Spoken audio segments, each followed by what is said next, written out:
Chapter 16. An evening at Mahjong. That night we had a little Mahjong party. This kind of simple entertainment is very popular in King's Abbot. The guests arrive in goloshes and waterproofs after dinner. They partake of coffee and later of cake, sandwiches and tea.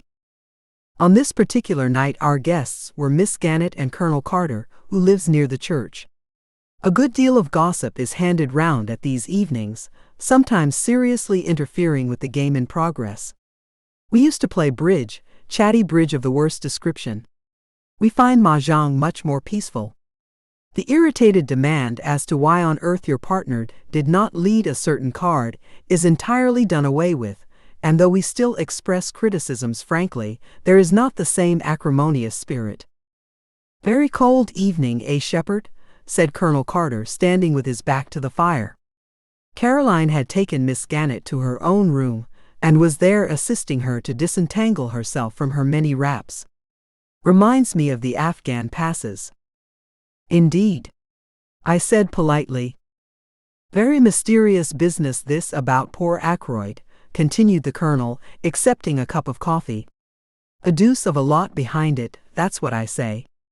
Between you and me, Shepherd, I've heard the word blackmail mentioned." The Colonel gave me the look which might be tabulated, one man of the world to another. "A woman in it, no doubt," he said. "Depend upon it, a woman in it." Caroline and Miss Gannett joined us at this minute. Miss Gannett drank coffee, whilst Caroline got out the Mahjong box and poured out the tiles upon the table. "Washing the tiles," said the Colonel facetiously. "That's right, washing the tiles, as we used to say in the Shanghai Club." It is the private opinion of both Caroline and myself that Colonel Carter has never been in the Shanghai Club in his life. More, that he has never been farther east than India, where he juggled with tins of bully beef and plum and apple jam during the Great War. But the Colonel is determinedly military, and in King's Abbot we permit people to indulge their little idiosyncrasies freely. "Shall we begin?" said Caroline. We sat round the table. For some 5 minutes there was complete silence, owing to the fact that there is tremendous secret competition amongst us as to who can build their wall quickest. "Go on, James," said Caroline at last. "Your east wind."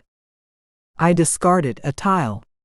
A round or two proceeded, broken by the monotonous remarks of 3 bamboos, 2 circles, pung, and frequently from Miss Gannett unpung, owing to that lady's habit of too hastily claiming tiles to which she had no right.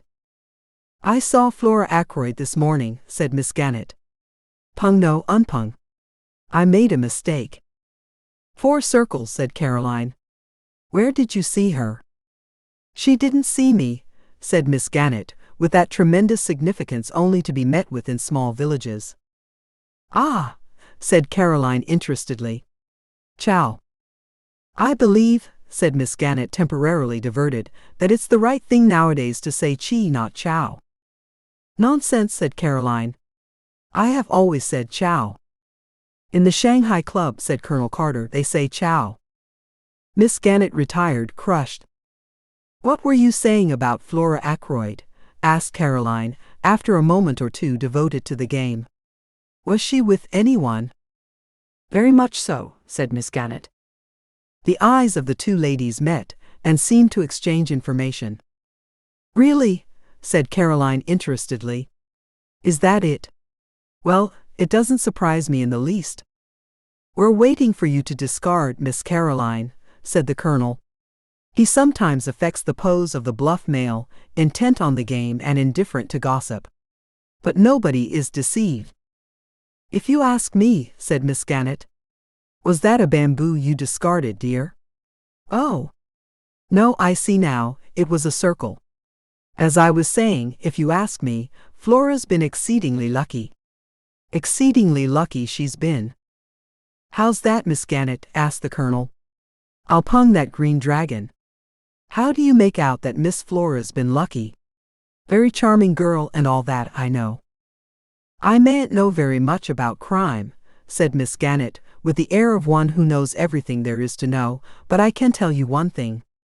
The first question that's always asked is, who last saw the deceased alive? And the person who did is regarded with suspicion. Now, Flora Ackroyd last saw her uncle alive. It might have looked very nasty for her, very nasty indeed. It's my opinion, and I give it for what it's worth, that Ralph Patten is staying away on her account, to draw suspicion away from her. Come now, I protested mildly, you surely can't suggest that a young girl like Flora Ackroyd is capable of stabbing her uncle in cold blood? Well, I don't know, said Miss Gannett. I've just been reading a book from the library about the underworld of Paris, and it says that some of the worst women criminals are young girls with the faces of angels. That's in France, said Caroline instantly. Just so, said the Colonel. Now I'll tell you a very curious thing, a story that was going round the bazaars in India.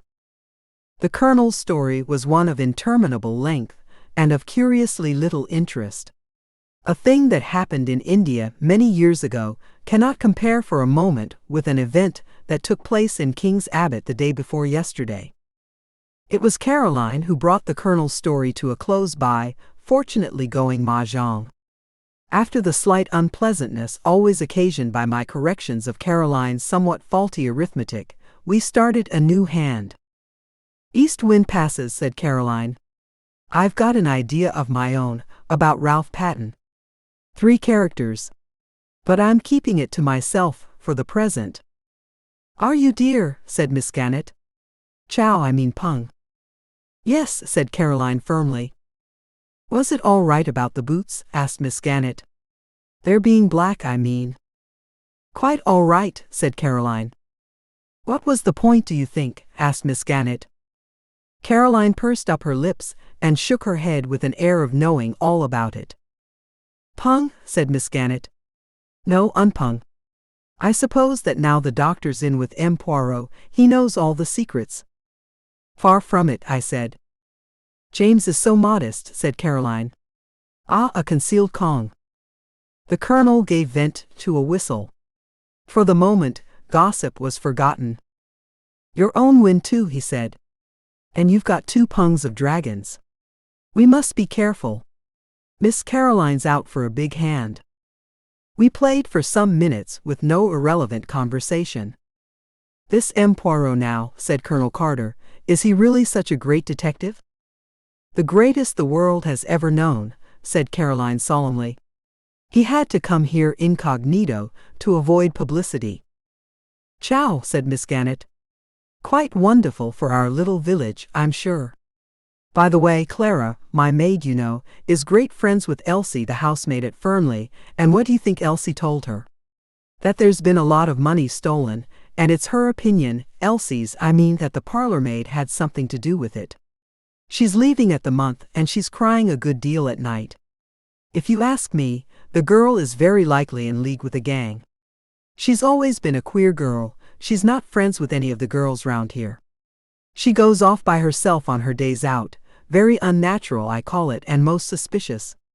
I asked her once to come to our girls' friendly evenings, but she refused, and then I asked her a few questions about her home and her family, all that sort of thing, and I'm bound to say I considered her manner most impertinent. Outwardly very respectful, but she shut me up in the most barefaced way. Miss Gannett stopped for breath, and the Colonel, who was totally uninterested in the servant question, remarked that in the Shanghai Club, brisk play was the invariable rule. We had a round of brisk play. That Miss Russell, said Caroline. She came here pretending to consult James on Friday morning. It's my opinion she wanted to see where the poisons were kept. 5 characters. Chow, said Miss Gannett. What an extraordinary idea. I wonder if you can be right. Talking of poisons, said the Colonel. What? Haven't I discarded? Oh. 8 bamboos. Mahjong, said Miss Gannett. Caroline was very much annoyed. 1 red dragon, she said regretfully, and I should have had a hand of 3 doubles. I've had 2 red dragons all the time, I mentioned. So exactly like you, James, said Caroline reproachfully. You've no conception of the spirit of the game. I myself thought I had played rather cleverly. I should have had to pay Caroline an enormous amount if she had gone mahjong. Miss Gannett's mahjong was of the poorest variety possible, as Caroline did not fail to point out to her. East wind passed, and we started a new hand in silence. "What I was going to tell you just now was this," said Caroline. "Yes," said Miss Gannett encouragingly. "My idea about Ralph Patten, I mean." "Yes, dear," said Miss Gannett still more encouragingly. "Chow." "It's a sign of weakness to chow so early," said Caroline severely. "You should go for a big hand." "I know," said Miss Gannett. "You were saying, about Ralph Patten, you know." "Yes? Well, I've a pretty shrewd idea where he is." We all stopped to stare at her. "This is very interesting, Miss Caroline," said Colonel Carter. "All your own idea, eh?" "Well, not exactly. I'll tell you about it. You know that big map of the county we have in the hall?" We all said yes. As M. Poirot was going out the other day, he stopped and looked at it, and he made some remark. I can't remember exactly what it was. Something about Cranchester being the only big town anywhere near us, which is true, of course. But after he had gone, it came to me suddenly. "What came to you?" "His meaning. Of course Ralph is in Cranchester." It was at that moment that I knocked down the rack that held my pieces. My sister immediately reproved me for clumsiness, but half-heartedly. She was intent on her theory. "Cranchester, Miss Caroline," said Colonel Carter. "Surely not Cranchester. It's so near." "That's exactly it," cried Caroline triumphantly. "It seems quite clear by now that he didn't get away from here by train. He must simply have walked into Cranchester. And I believe he's there still. No one would dream of his being so near at hand." I pointed out several objections to the theory, but when once Caroline has got something firmly into her head, nothing dislodges it. "And you think M. Poirot has the same idea," said Miss Gannett thoughtfully.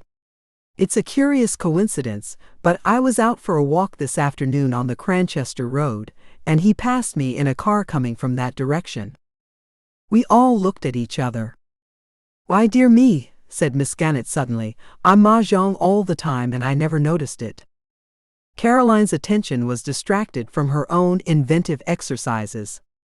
She pointed out to Miss Gannett that a hand consisting of mixed suits and too many chows was hardly worth going mahjong on. Miss Gannett listened imperturbably and collected her counters. "Yes, dear, I know what you mean," she said. "But it rather depends on what kind of a hand you have to start with, doesn't it?" "You'll never get the big hands if you don't go for them," urged Caroline. "Well, we must all play our own way, mustn't we?" said Miss Gannett. She looked down at her counters. "After all, I'm up so far." Caroline, who was considerably down, said nothing. East wind passed and we set to once more. Annie brought in the tea things. Caroline and Miss Gannett were both slightly ruffled, as is often the case during one of these festive evenings. "If you would only play a leetle quicker, dear," said Caroline, as Miss Gannett hesitated over her discard. "The Chinese put down the tiles so quickly, it sounds like little birds pattering." For some few minutes we played like the Chinese. "You haven't contributed much to the sum of information, Shepherd," said Colonel Carter genially. "You're a sly dog, hand in glove with the great detective, and not a hint as to the way things are going." "James is an extraordinary creature," said Caroline. "He cannot bring himself to part with information." She looked at me with some disfavor. "I assure you," I said, "that I don't know anything. Poirot keeps his own counsel." "Wise man," said the Colonel with a chuckle. "He doesn't give himself away. But they're wonderful fellows, these foreign detectives. Up to all sorts of dodges, I believe." "Pung," said Miss Gannett in a tone of quiet triumph. "And mahjong." The situation became more strained. It was annoyance at Miss Gannett's going mahjong for the third time running, which prompted Caroline to say to me as we built a fresh wall, "You are too tiresome, James. You sit there like a dead head and say nothing at all." "But my dear," I protested, "I have really nothing to say that is of the kind you mean." Nonsense, said Caroline as she sorted her hand. You must know something interesting. I did not answer for a moment. I was overwhelmed and intoxicated. I had read of there being such a thing as the perfect winning, going mahjong on one's original hand. I had never hoped to hold the hand myself. With suppressed triumph, I laid my hand face upwards on the table. As they say in the Shanghai Club, I remarked, Tin Ho, the perfect winning. The Colonel's eyes nearly bulged out of his head. Upon my soul, he said. What an extraordinary thing. I never saw that happen before. It was then that I went on, goaded by Caroline's gibes and rendered reckless by my triumph. And as to anything interesting, I said. What about a gold wedding ring with a date and from our inside? I pass over the scene that followed. I was made to say exactly where this treasure was found. I was made to reveal the date. March 13th, said Caroline. Just 6 months ago. Ah. Out of the babble of excited suggestions and suppositions, 3 theories were evolved. 1. That of Colonel Carter, that Ralph was secretly married to Flora. The first or most simple solution. 2. That of Miss Gannett, that Roger Ackroyd had been secretly married to Mrs. Ferrars. 3.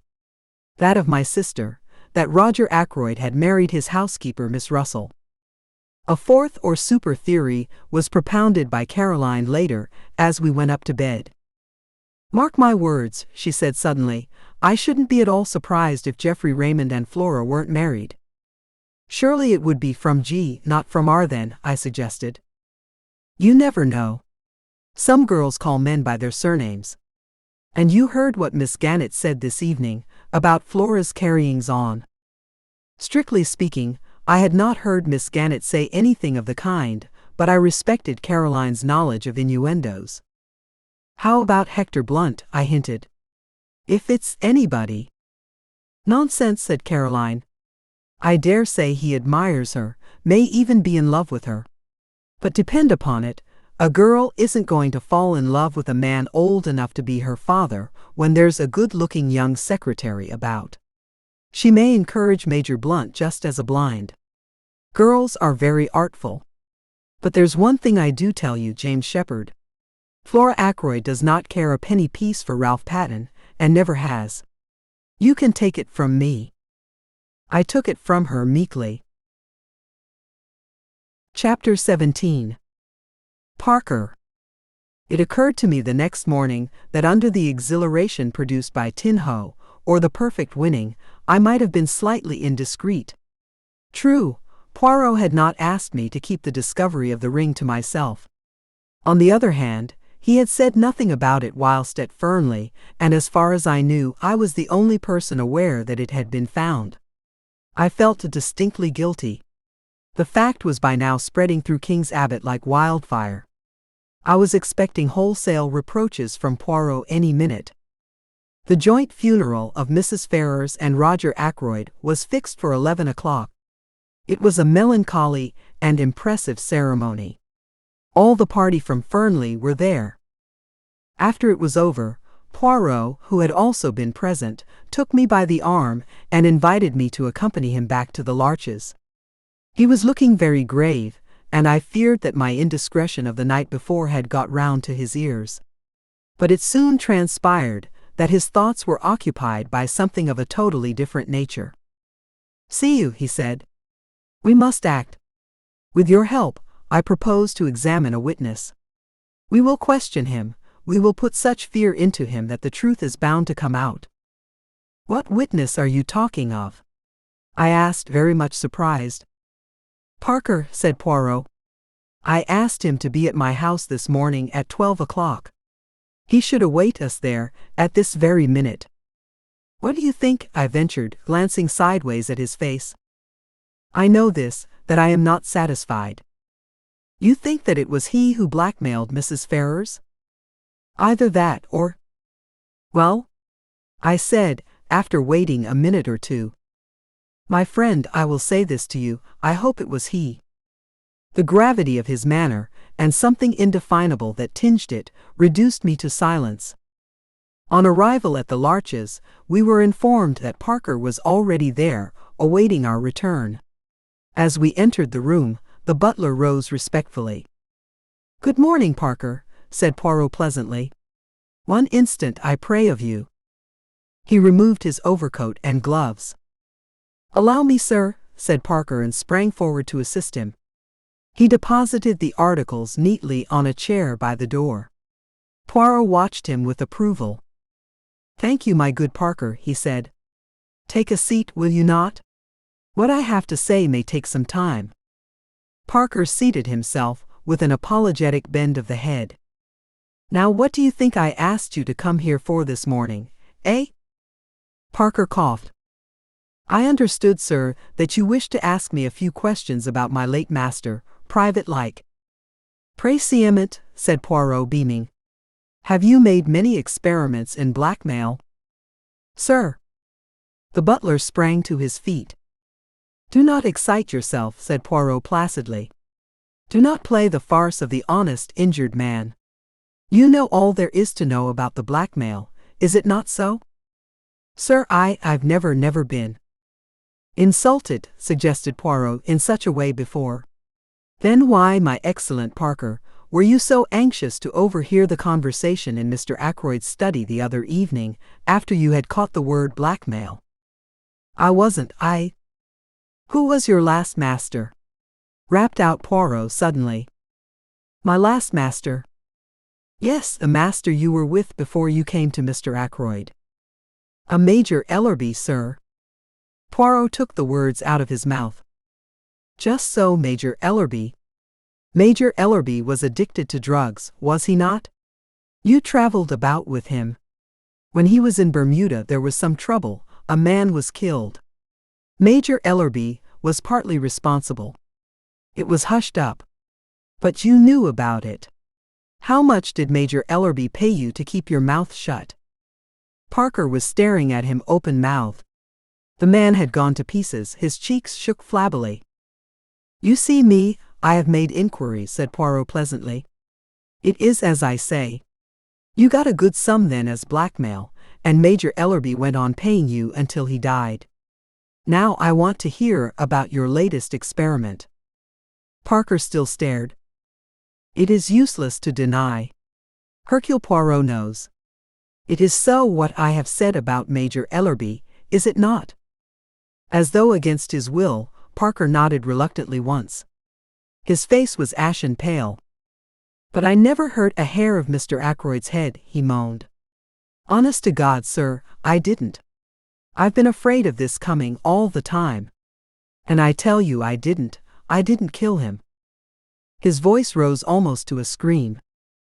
"I am inclined to believe you, my friend," said Poirot. "You have not the nerve, the courage. But I must have the truth. I'll tell you anything, sir, anything you want to know. It's true that I tried to listen that night. A word or two I heard made me curious. And Mr. Ackroyd's wanting not to be disturbed, and shutting himself up with the doctor the way he did. It's God's own truth what I told the police. I heard the word blackmail, sir, and well." He paused. "You thought there might be something in it for you?" suggested Poirot smoothly. Well, yes, I did, sir. I thought that if Mr. Ackroyd was being blackmailed, why shouldn't I have a share of the pickings?" A very curious expression passed over Poirot's face. He leaned forward. "Had you any reason to suppose before that night that Mr. Ackroyd was being blackmailed?" "No, indeed, sir. It was a great surprise to me. Such a regular gentleman in all his habits." "How much did you overhear?" "Not very much, sir. There seemed what I might call a spite against me. Of course I had to attend to my duties in the pantry. And when I did creep along once or twice to the study, it was no use. The first time Dr. Shepherd came out and almost caught me in the act, and another time Mr. Raymond passed me in the big hall and went that way, so I knew it was no use, and when I went with the tray, Miss Flora headed me off." Poirot stared for a long time at the man, as if to test his sincerity. Parker returned his gaze earnestly. I hope you believe me, sir. I've been afraid all along the police would rake up that old business with Major Ellerby and be suspicious of me in consequence. Eh bien, said Poirot at last. I am disposed to believe you. But there is one thing I must request of you, to show me your bank book. You have a bank book, I presume? Yes, sir, as a matter of fact, I have it with me now. With no sign of confusion, he produced it from his pocket. Poirot took the slim green-covered book and perused the entries. Ah! I perceive you have purchased £500 of National Savings Certificates this year? Yes, sir. I have already over £1,000 saved, the result of my connection with my late master Major Ellerby. And I have had quite a little flutter on some horses this year, very successful. If you remember, sir, a rank outsider won the Jubilee. I was fortunate enough to back it, £20. Poirot handed him back the book. I will wish you good morning. I believe that you have told me the truth. If you have not, so much the worse for you, my friend. When Parker had departed, Poirot picked up his overcoat once more. Going out again? I asked. Yes, we will pay a little visit to the good M. Hammond. You believe Parker's story? It is credible enough on the face of it. It seems clear that, unless he is a very good actor indeed, he genuinely believes it was Ackroyd himself who was the victim of blackmail. If so, he knows nothing at all about the Mrs. Ferrars business. Then in that case who? Précisément. Who? But our visit to M. Hammond will accomplish one purpose. It will either clear Parker completely or else. Well? I fall into the bad habit of leaving my sentences unfinished this morning, said Poirot apologetically. You must bear with me. By the way, I said rather sheepishly, I've got a confession to make. I'm afraid I have inadvertently let out something about that ring. What ring? The ring you found in the goldfish pond. Ah, yes, said Poirot, smiling broadly. I hope you're not annoyed. It was very careless of me. But not at all, my good friend, not at all. I laid no commands upon you. You were at liberty to speak of it if you so wished. She was interested, your sister? She was indeed. It created a sensation. All sorts of theories are flying about. Ah! And yet it is so simple. The true explanation leapt to the eye, did it not? Did it? I said dryly. Poirot laughed. The wise man does not commit himself, he observed. Is not that so? But here we are at Mr. Hammond's. The lawyer was in his office, and we were ushered in without any delay. He rose and greeted us in his dry, precise manner. Poirot came at once to the point. Monsieur, I desire from you certain information, that is, if you will be so good as to give it to me. You acted, I understand, for the late Mrs. Ferrars of King's Paddock?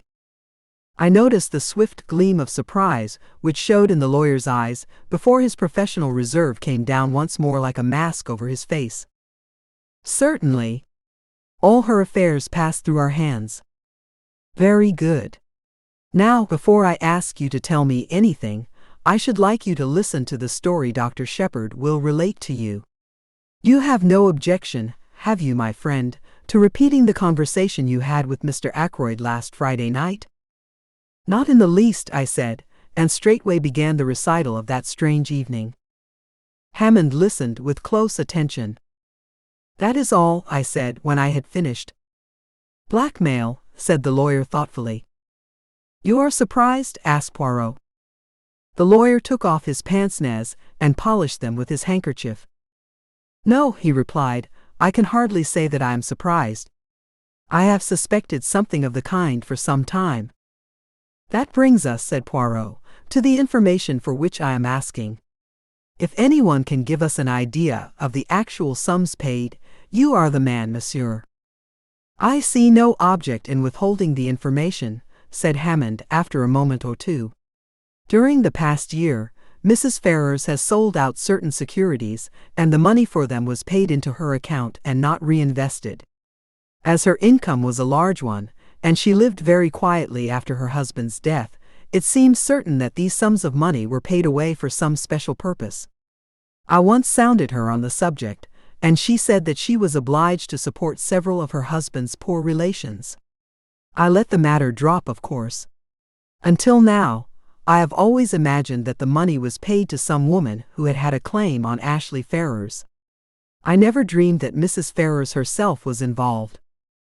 And the amount? Asked Poirot. In all, I should say the various sums totaled at least £20,000. £20,000! I exclaimed.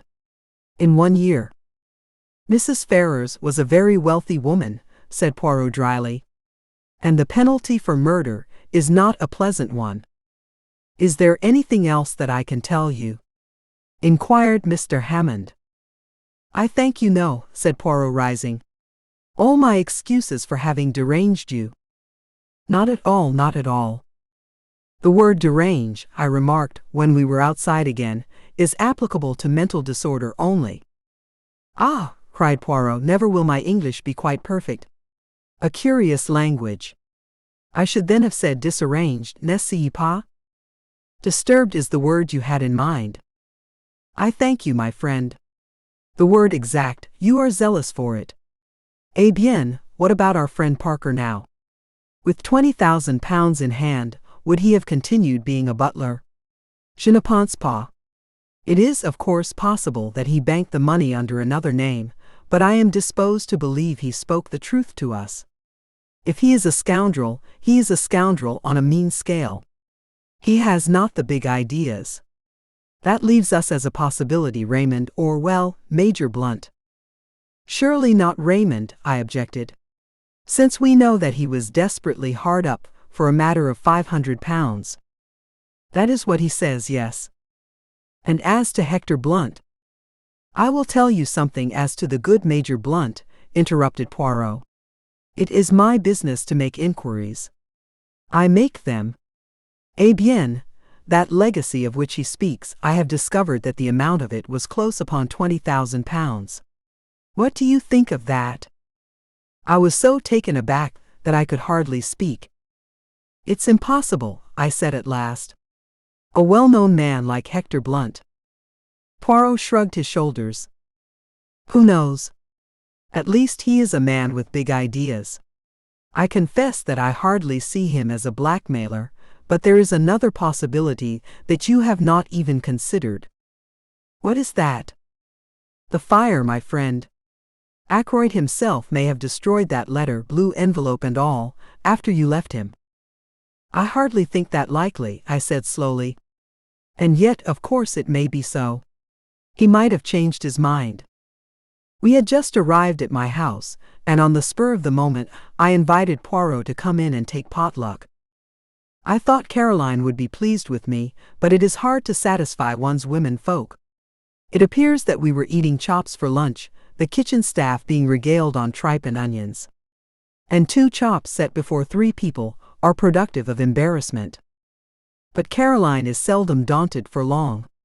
With magnificent mendacity, she explained to Poirot that although James laughed at her for doing so, she adhered strictly to a vegetarian diet. She descanted ecstatically on the delights of nut cutlets, which I am quite sure she has never tasted, and ate a Welsh rarebit with gusto and frequent cutting remarks as to the dangers of flesh foods. Afterwards, when we were sitting in front of the fire and smoking, Caroline attacked Poirot directly. Not found Ralph Patten yet, she asked. Where should I find him, mademoiselle? I thought perhaps you'd found him in Cranchester, said Caroline with intense meaning in her tone. Poirot looked merely bewildered. In Cranchester? But why in Cranchester? I enlightened him with a touch of malice. One of our ample staff of private detectives happened to see you in a car on the Cranchester road yesterday, I explained. Poirot's bewilderment vanished. He laughed heartily. Ah, that. A simple visit to the dentist, say tout. My tooth it aches. I go there. My tooth it is at once better. I think to return quickly. The dentist he says no. Better to have it out. I argue. He insists. He has his way. That particular tooth, it will never ache again. Caroline collapsed rather like a pricked balloon. We fell to discussing Ralph Patten. A weak nature, I insisted. But not a vicious one. Ah, said Poirot. But weakness, where does it end? Exactly, said Caroline. Take James here, weak as water, if I weren't about to look after him. My dear Caroline, I said irritably, can't you talk without dragging in personalities? You are weak, James, said Caroline, quite unmoved. I'm 8 years older than you are. Oh? I don't mind M. Poirot knowing that. I should never have guessed it, mademoiselle, said Poirot with a gallant little bow. 8 years older. But I've always considered it my duty to look after you. With a bad bringing up, heaven knows what mischief you might have got into by now. I might have married a beautiful adventuress, I murmured, gazing at the ceiling and blowing smoke rings. Adventuress, said Caroline with a snort. If we're talking of adventuresses. She left the sentence unfinished. Well? I said, with some curiosity. Nothing. But I can think of someone not 100 miles away. Then she turned to Poirot suddenly. James sticks to it that you believe someone in the house committed the murder. All I can say is you're wrong. I should not like to be wrong, said Poirot. It is not, how do you say, my métier. I've got the facts pretty clearly, continued Caroline, taking no notice of Poirot's remark, from James and others. As far as I can see, of the people in the house, only 2 could have had the chance of doing it. Ralph Patten and Flora Ackroyd. My dear Caroline. Now, James, don't interrupt me. I know what I'm talking about. Parker met her outside the door, didn't he? He didn't hear her uncle saying good night to her. She could have killed him then and there. Caroline.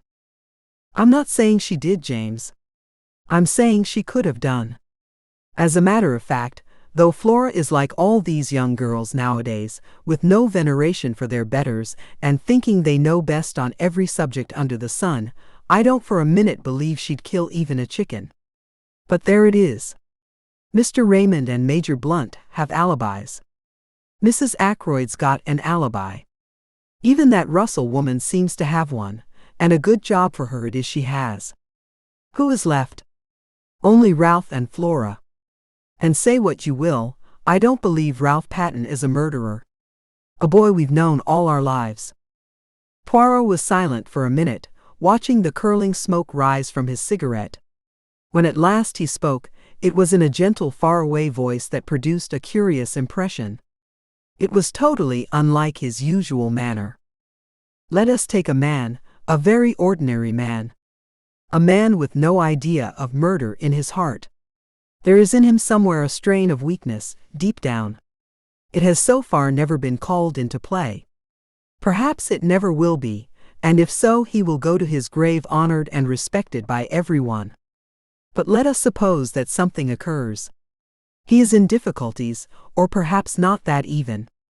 He may stumble by accident on a secret involving life or death to someone. And his first impulse will be to speak out, to do his duty as an honest citizen. And then the strain of weakness tells. Here is a chance of money, a great amount of money. He wants money, he desires it, and it is so easy. He has to do nothing for it, just keep silence. That is the beginning. The desire for money grows. He must have more and more. He is intoxicated by the gold mine, which has opened at his feet. He becomes greedy. And in his greed he overreaches himself. One can press a man as far as one likes, but with a woman one must not press too far. For a woman has at heart a great desire to speak the truth. How many husbands who have deceived their wives go comfortably to their graves, carrying their secret with them? How many wives who have deceived their husbands wreck their lives by throwing the fact in those same husbands' teeth? They have been pressed too far. In a reckless moment, which they will afterwards regret. Bien entendu, they fling safety to the winds and turn at bay, proclaiming the truth with great momentary satisfaction to themselves. So it was, I think, in this case. The strain was too great. And so there came your proverb, the death of the goose that laid the golden eggs. But that is not the end. Exposure faced the man of whom we are speaking. And he is not the same man he was, say, a year ago. His moral fiber is blunted. He is desperate. He is fighting a losing battle, and he is prepared to take any means that come to his hand, for exposure means ruin to him. And so the dagger strikes. He was silent for a moment. It was as though he had laid a spell upon the room. I cannot try to describe the impression his words produced. There was something in the merciless analysis and the ruthless power of vision which struck fear into both of us. Afterwards he went on softly, the danger removed, he will be himself again, normal, kindly. But if the need again arises, then once more he will strike. Caroline roused herself at last. You are speaking of Ralph Patten, she said. You may be right, you may not, but you have no business to condemn a man unheard. The telephone bell rang sharply. I went out into the hall and took off the receiver. What? I said. Yes? Dr. Shepherd speaking. I listened for a minute or two, then replied briefly. Replacing the receiver, I went back into the drawing room. Poirot, I said, they have detained a man at Liverpool. His name is Charles Kent, and he is believed to be the stranger who visited Fernley that night. They want me to go to Liverpool at once and identify him. Chapter 18. Charles Kent. Half an hour later saw Poirot, myself and Inspector Raglan in the train on the way to Liverpool. The inspector was clearly very excited. We may get a line on the blackmailing part of the business, if on nothing else, he declared jubilantly.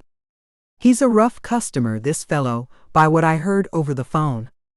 Takes dope too. We ought to find it easy to get what we want out of him.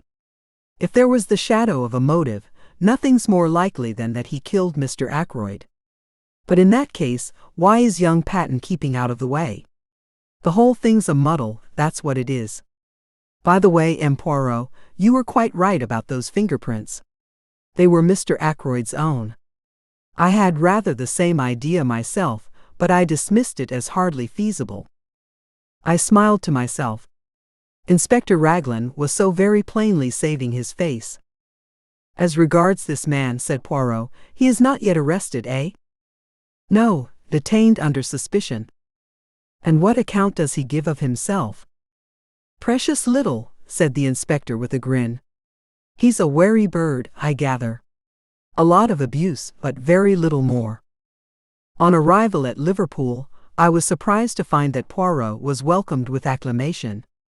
Superintendent Hayes, who met us, had worked with Poirot over some case long ago, and had evidently an exaggerated opinion of his powers. Now we've got M. Poirot here, we shan't be long, he said cheerfully. I thought you'd retired, monsieur? So I had, my good Hayes, so I had. But how tedious is retirement! You cannot imagine to yourself the monotony with which day comes after day. Very likely. So you've come to have a look at our own particular find? Is this Dr. Shepherd? Think you'll be able to identify him, sir? I'm not very sure, I said doubtfully. How did you get hold of him? Inquired Poirot. Description was circulated, as you know, in the press and privately. Not much to go on, I admit. This fellow has an American accent all right, and he doesn't deny that he was near King's Abbot that night. Just asks what the hell it is to do with us, and that he'll see us in, before he answers any questions. Is it permitted that I too see him? Asked Poirot. The superintendent closed one eye knowingly. Very glad to have you, sir. You've got permission to do anything you please. Inspector Japp of Scotland Yard was asking after you the other day. Said he'd heard you were connected unofficially with this case. Where's Captain Patten hiding, sir? Can you tell me that? "I doubt if it would be wise at the present juncture," said Poirot primly, and I bit my lips to prevent a smile. The little man really did it very well.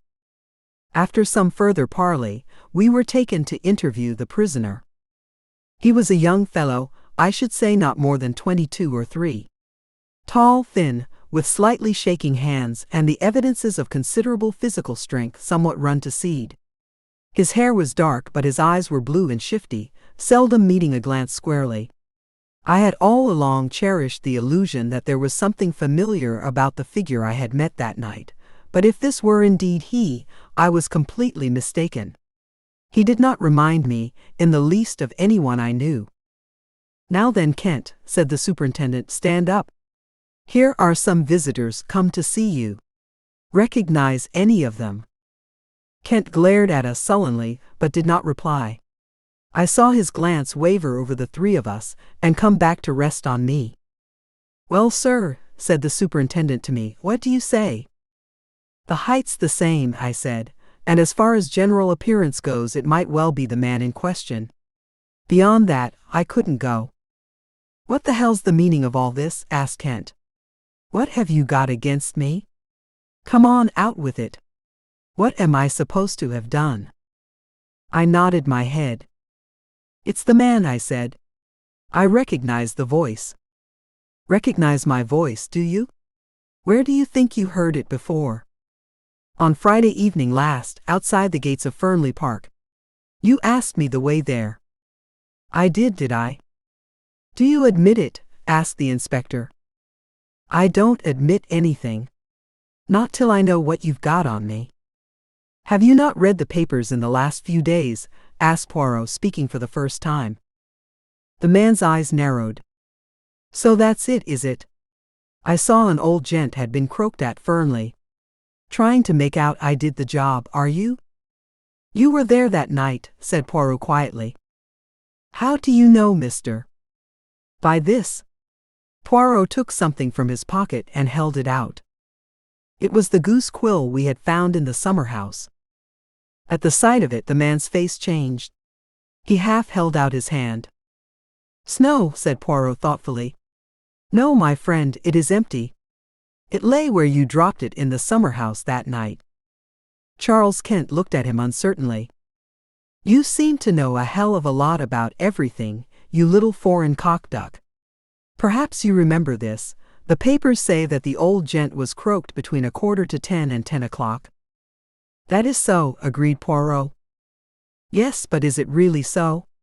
That's what I'm getting at." "This gentleman will tell you," said Poirot.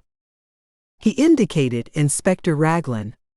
The latter hesitated, glanced at Superintendent Hayes, then at Poirot, and finally, as though receiving sanction, he said, "That's right. Between 9:45 and 10 o'clock. "Then you've nothing to keep me here for," said Kent. "I was away from Fernley Park by 25 minutes past 9. You can ask at the Dog and Whistle. That's a saloon about a mile out of Fernley on the road to Cranchester. I kicked up a bit of a row there, I remember.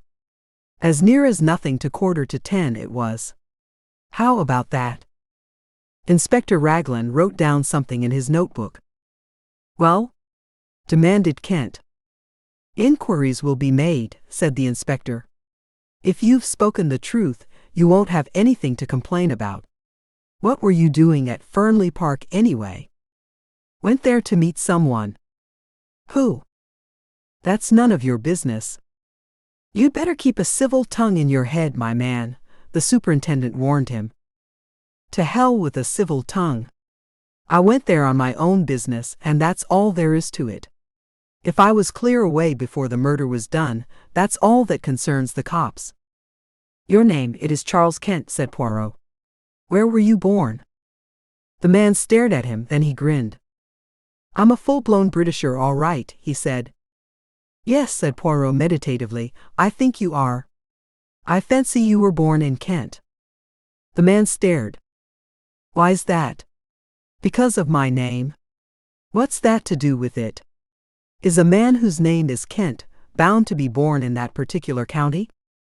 "Under certain circumstances, I can imagine he might be," said Poirot very deliberately. "Under certain circumstances, you comprehend."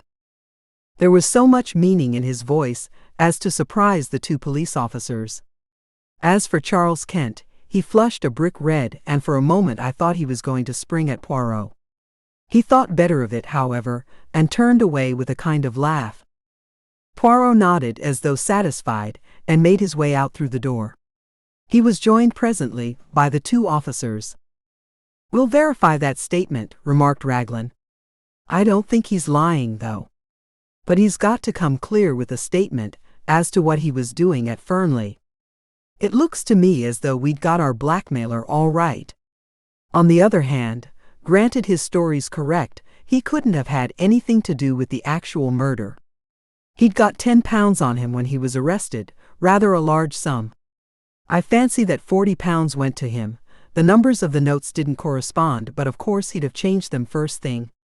Mr. Ackroyd must have given him the money, and he made off with it as fast as possible. What was that about Kent being his birthplace? What's that got to do with it?" "Nothing whatever," said Poirot mildly. "A little idea of mine, that was all. Me, I am famous for my little ideas." "Are you really?" said Raglan, studying him with a puzzled expression. The superintendent went into a roar of laughter. "Many's the time I've heard Inspector Japp say that. Poirot and his little ideas. Too fanciful for me, he'd say, but always something in them." "You mock yourself at me," said Poirot, smiling, "but never mind. The old ones, they laugh last sometimes, when the young clever ones do not laugh at all." And nodding his head at them in a sage manner, he walked out into the street. He and I lunched together at an hotel. I know now that the whole thing lay clearly unraveled before him. He had got the last thread he needed to lead him to the truth. But at the time, I had no suspicion of the fact. I overestimated his general self-confidence, and I took it for granted that the things which puzzled me must be equally puzzling to him. My chief puzzle was what the man Charles Kent could have been doing at Fernley. Again and again, I put the question to myself and could get no satisfactory reply. At last I ventured a tentative query to Poirot. His reply was immediate. "Mon ami, I do not think I know." "Really?" I said incredulously. "Yes, indeed. I suppose now that to you it would not make sense if I said that he went to Fernley that night because he was born in Kent?" I stared at him. "It certainly doesn't seem to make sense to me," I said dryly. "Ah," said Poirot pityingly. "Well, no matter. I have still my little idea." Chapter 19. Flora Ackroyd. As I was returning from my round the following morning, I was hailed by Inspector Raglan. I pulled up, and the inspector mounted on the step. "Good morning, Dr. Shepherd," he said. "Well, that alibi is all right enough." Charles Kent's. The barmaid at the Dog and Whistle, Sally Jones, she remembers him perfectly. Picked out his photograph from among 5 others. It was just 9:45 when he came into the bar, and the Dog and Whistle is well over a mile from Fernley Park. The girl mentions that he had a lot of money on him. She saw him take a handful of notes out of his pocket. Rather surprised her, it did, seeing the class of fellow he was, with a pair of boots clean dropping off him. That's where that £40 went right enough. The man still refuses to give an account of his visit to Fernley. Obstinate as a mule he is. I had a chat with Hayes at Liverpool over the wire this morning. "Hercule Poirot says he knows the reason the man went there that night," I observed. "Does he?" cried the inspector eagerly. "Yes," I said maliciously. "He says he went there because he was born in Kent." I felt a distinct pleasure in passing on my own discomfiture. Raglan stared at me for a moment or two uncomprehendingly. Then a grin overspread his weaselly countenance, and he tapped his forehead significantly. "Bit gone here," he said. "I've thought so for some time. Poor old chap, so that's why he had to give up and come down here. In the family, very likely." He's got a nephew who's quite off his crumpet. Poirot has? I said, very surprised. Yes? Hasn't he ever mentioned him to you? Quite docile, I believe, and all that, but mad as a hatter, poor lad. Who told you that? Again a grin showed itself on Inspector Ragland's face. Your sister, Miss Shepherd, she told me all about it. Really, Caroline is amazing. She never rests until she knows the last details of everybody's family secrets. Unfortunately, I have never been able to instill into her the decency of keeping them to herself. Jump in, Inspector, I said, opening the door of the car. We'll go up to the Larches together and acquaint our Belgian friend with the latest news. Might as well, I suppose. After all, even if he is a bit balmy, it was a useful tip he gave me about those fingerprints. He's got a bee in his bonnet about the man Kent, but who knows, there may be something useful behind it. Poirot received us with his usual smiling courtesy. He listened to the information we had brought him, nodding his head now and then. Seems quite okay, doesn't it? Said the inspector rather gloomily. A chap can't be murdering someone in one place when he's drinking in the bar in another place a mile away. Are you going to release him? Don't see what else we can do. We can't very well hold him for obtaining money on false pretenses. Can't prove a ruddy thing. The inspector tossed a match into the grate in a disgruntled fashion. Poirot retrieved it and put it neatly in a little receptacle designed for the purpose. His action was purely mechanical. I could see that his thoughts were on something very different. If I were you, he said at last, I should not release the man Charles Kent yet. What do you mean? Ragland stared at him. What I say. I should not release him yet. You don't think he can have had anything to do with the murder, do you? I think probably not, but one cannot be certain yet. But haven't I just told you? Poirot raised a hand protestingly. Mais oui. I heard. I am not deaf, nor stupid, thank the good God. But see you approach the matter from the wrong premises, is not that the word? The inspector stared at him heavily. I don't see how you make that out. Look here, we know Mr. Ackroyd was alive at 9:45. You admit that, don't you? Poirot looked at him for a moment, then shook his head with a quick smile. I admit nothing that is not proved. Well, we've got proof enough of that. We've got Miss Flora Ackroyd's evidence. That she said good night to her uncle? But me, I do not always believe what a young lady tells me, no, not even when she is charming and beautiful. But hang it all, man, Parker saw her coming out of the door. No. Poirot's voice rang out with sudden sharpness. That is just what he did not see. I satisfied myself of that by a little experiment the other day, you remember, Doctor? Parker saw her outside the door, with her hand on the handle. He did not see her come out of the room. But where else could she have been? Perhaps on the stairs. The stairs? That is my little idea, yes. But those stairs only lead to Mr. Ackroyd's bedroom. Precisely. And still the inspector stared. You think she'd been up to her uncle's bedroom? Well, why not? Why should she lie about it? Ah, that is just the question. It depends on what she was doing there, does it not? You mean, the money? Hang it all, you don't suggest that it was Miss Ackroyd who took that £40? I suggest nothing, said Poirot. But I will remind you of this. Life was not very easy for that mother and daughter. There were bills, there was constant trouble over small sums of money. Roger Ackroyd was a peculiar man over money matters. The girl might be at her wit's end for a comparatively small sum. Figure to yourself then what happens. She has taken the money, she descends the little staircase. When she is halfway down, she hears the chink of glass from the hall. She has not a doubt of what it is, Parker coming to the study. At all costs she must not be found on the stairs. Parker will not forget it, he will think it odd. If the money is missed, Parker is sure to remember having seen her come down those stairs. She has just time to rush down to the study door, with her hand on the handle to show that she has just come out, when Parker appears in the doorway. She says the first thing that comes into her head, a repetition of Roger Ackroyd's orders earlier in the evening, and then goes upstairs to her own room. Yes, but later, persisted the inspector, she must have realized the vital importance of speaking the truth. Why, the whole case hinges on it. Afterwards, said Poirot dryly, it was a little difficult for Mademoiselle Flora. She is told simply that the police are here, and that there has been a robbery. Naturally, she jumps to the conclusion that the theft of the money has been discovered. Her one idea is to stick to her story. When she learns that her uncle is dead, she is panic-stricken.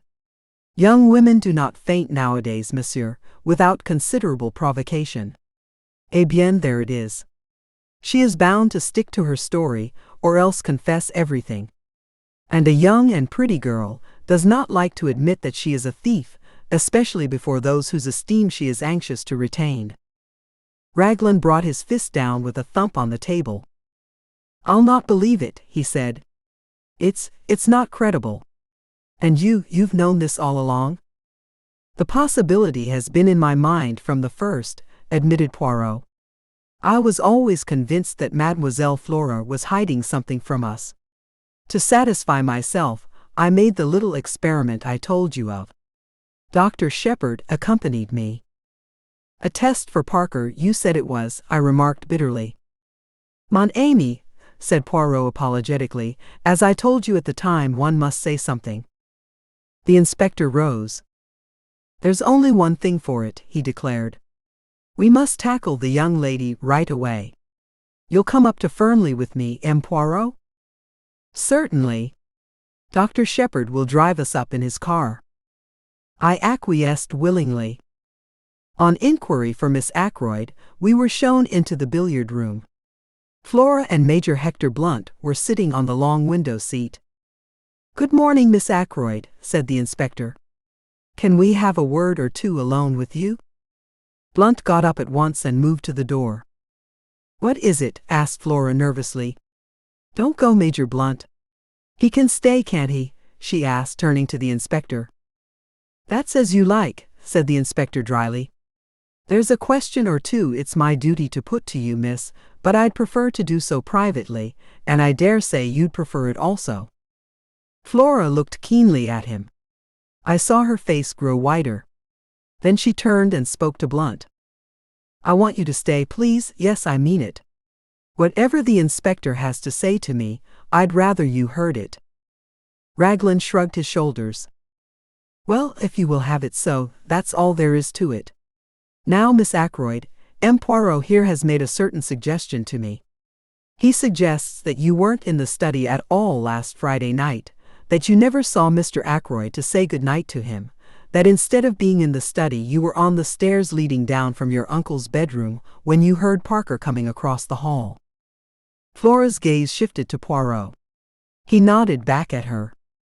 Mademoiselle, the other day, when we sat round the table, I implored you to be frank with me. What one does not tell to Papa Poirot, he finds out. It was that, was it not? See, I will make it easy for you. You took the money, did you not? The money, said Blunt sharply. There was a silence, which lasted for at least a minute. Then Flora drew herself up and spoke. M. Poirot is right. I took that money. I stole. I am a thief, yes, a common vulgar little thief. Now you know. I am glad it has come out. It's been a nightmare these last few days. She sat down suddenly and buried her face in her hands. She spoke huskily through her fingers. You don't know what my life has been since I came here. Wanting things, scheming for them, lying, cheating, running up bills, promising to pay. I hate myself when I think of it all. That's what brought us together, Ralph and I. We were both weak. I understood him and I was sorry, because I'm the same underneath. We're not strong enough to stand alone, either of us. We're weak, miserable, despicable things. She looked at Blunt and suddenly stamped her foot. Why do you look at me like that? as though you couldn't believe? I may be a thief, but at any rate I'm real now. I'm not lying anymore. I'm not pretending to be the kind of girl you like, young and innocent and simple. I don't care if you never want to see me again. I hate myself, despise myself, but you've got to believe one thing: if speaking the truth would have made things better for Ralph, I would have spoken out. But I've seen all along that it wouldn't be better for Ralph. It makes the case against him blacker than ever. I was not doing him any harm by sticking to my lie. Ralph, said Blunt. I see always, Ralph. You don't understand, said Flora hopelessly. You never will. She turned to the inspector. I admit everything. I was at my wits' end for money. I never saw my uncle that evening after he left the dinner table. As to the money, you can take what steps you please.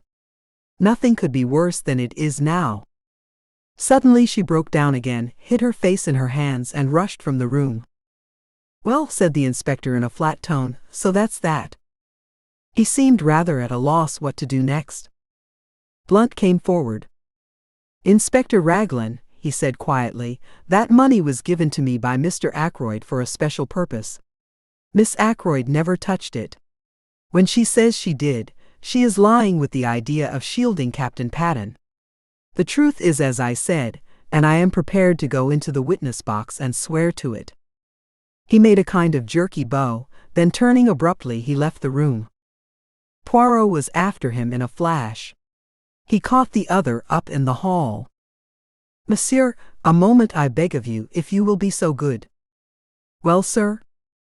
Blunt was obviously impatient. He stood frowning down on Poirot. It is this, said Poirot rapidly. I am not deceived by your little fantasy. No, indeed. It was truly Miss Flora who took the money. All the same, it is well imagined what you say. It pleases me. It is very good what you have done there. You are a man quick to think and to act. I'm not in the least anxious for your opinion, thank you, said Blunt coldly. He made once more as though to pass on, but Poirot, not at all offended, laid a detaining hand on his arm. Ah, but you are to listen to me. I have more to say. The other day I spoke of concealments. Very well, all along have I seen what you are concealing. Mademoiselle Flora, you love her with all your heart. From the first moment you saw her, is it not so? Oh!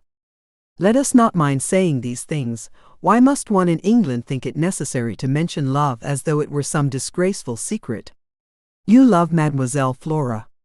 You seek to conceal that fact from all the world. That is very good, that is as it should be. But take the advice of Hercule Poirot, do not conceal it from Mademoiselle herself.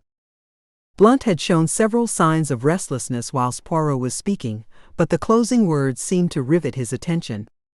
What do you mean by that? He said sharply. You think that she loves the Capitaine Ralph Patten, but I, Hercule Poirot, tell you that that is not so. Mademoiselle Flora accepted Captain Patten to please her uncle, and because she saw in the marriage a way of escape from her life here, which was becoming frankly insupportable to her.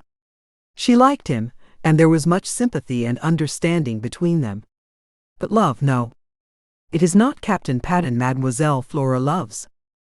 What the devil do you mean? Asked Blunt. I saw the dark flush under his tan. You have been blind, monsieur. Blind. She is loyal, the little one. Ralph Patten is under a cloud. She is bound in honor to stick by him. I felt it was time I put in a word, to help on the good work. My sister told me the other night, I said encouragingly, that Flora had never cared a penny piece for Ralph Patten and never would. My sister is always right about these things. Blunt ignored my well-meant efforts. He spoke to Poirot. Do you really think, he began and stopped. He is one of those inarticulate men who find it hard to put things into words. Poirot knows no such disability. If you doubt me, ask her yourself, monsieur.